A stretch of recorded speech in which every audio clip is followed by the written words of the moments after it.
the wide early phase of growth, release, or a crowded economy where time is compressed and we can only read backwards.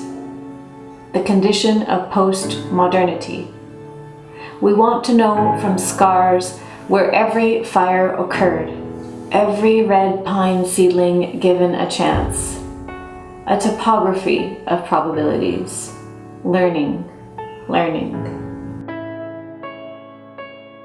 If we can't include the world's largest stand of old-growth red pine forest in a wildlife corridor that provides connectivity, especially with climate change happening as quickly as it is, then, what can we do?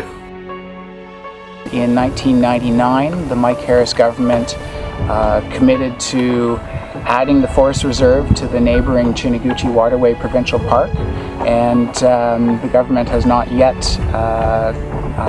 come through on that promise. We want the natural processes that made Wolf Lake continue to make and remake Wolf Lake. So we want a place that people in the future can come here and say, that's how the original forest works. There's very few places one can travel in your own backyard and see where your town or city originated from. But here it is, right here. And that's what makes it so special. It's not an attack on mining, it's an attack on mining in one particular, very unique spot. The trees, not only do they give us fresh air, but they also represent truth. When we're working with the trees, we're working with truth. With losing places like that, we're losing a part of our language, a part of our identity, unable to carry that forward anymore because it's lost. We were painting to create awareness about what was happening at Wolf Lake.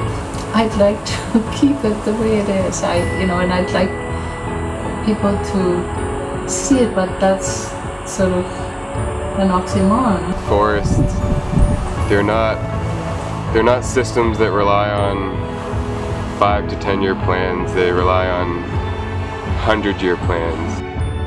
Conservation is rather like holding on to a handful of sand. No matter how tightly you grip it, there are always grains slipping through between your fingers. And it's hard to maintain a strong grip all the time. And if you don't top up the sand, eventually, over time, you'll end up with nothing in your hand.